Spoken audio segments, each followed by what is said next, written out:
आम्ही काय त्याला मागायला गेलो नव्हतं बा आम्हाला तुम्ही आमचा बीफॉर्म लावा म्हणून.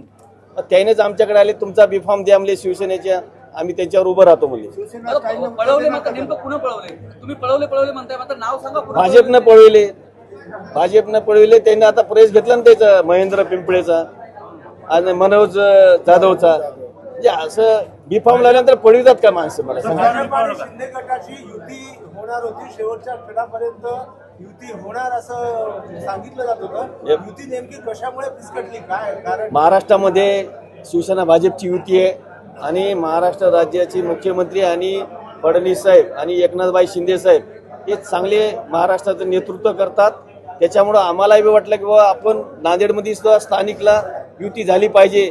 मी तर सकारात्मकच होतो पहिलेपासून, मी दुसऱ्यासोबत जाणारच नव्हतो. मी एकच ठरले की आपल्याला भाजप संघ युती करायची. आता ते 2-3 मिटिंगा झाल्या, बैठका झाल्या. ते बैठकीमध्ये असा निर्णय झाला की तुम्हाला 6च्या वरी आम्ही सीटा देऊ शकत नाहीत, आम्हाला माणसं ॲडजस्ट करायची. त्याच्यामुळं आम्हाला वाटलं बा आम्ही 3,000 कोटीचे कामं आले, 3,500 कोटीचे, तर 1,000 कोटीला 2 नगरसेवक मिळालं कसं जमणार?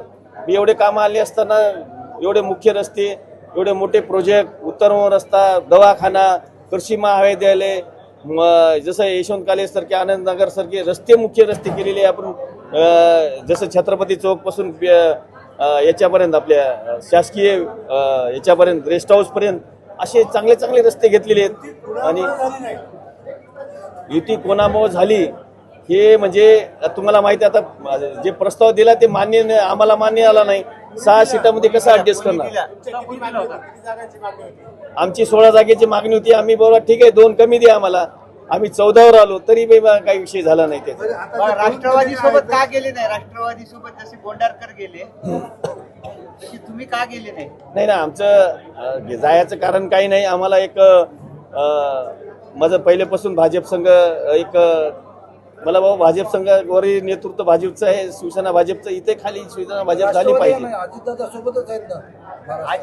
अजितदादा बी आहेत, मात्र एक पहिलेपासून शिवसेनेचे आणि भाजपची पहिलीपासून युती राहिलेली आहे.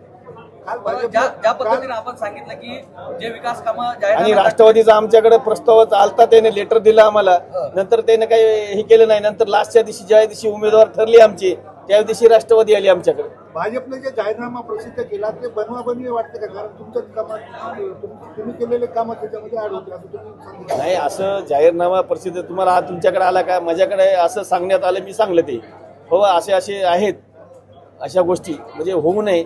आणि जे कामं ज्याने केले त्याला त्याचे कामं त्याने श्रेय घ्यावं. बरं, तुम्ही ज्या पद्धतीने एका पुलाचं उद्घाटन 3 वेळेस स्वतः मुख्यमंत्र्यांनी केलं, मात्र ते काम अद्यापही अपूर्ण आहे. ते पुलाचं अडचणी तुम्हाला सांगतो. भूसंपादन राहिलं तर त्या पुलाचं काही गोष्टी लोक शेतकरी जमीन देण्या गेले, खूप अडचणी आल्या त्याच्यामध्ये. आता कुठं ते भूसंपादनाची जमीन आपण हे केलेली आहे, गव्हर्नमेंटच्या ताब्यात घेतलेली आहे. येणाऱ्या काळात 100% आसनाचा पूल होणार 5 गावचा. ठीक आहे, काही अडचणी असतात. मला सांगा 10-10 वर्षे काही प्रोजेक्ट पेंडिंग राहतात. काहीतरी अडचणी हे असल्याशिवाय कसे पेंडिंग राहणारच ना.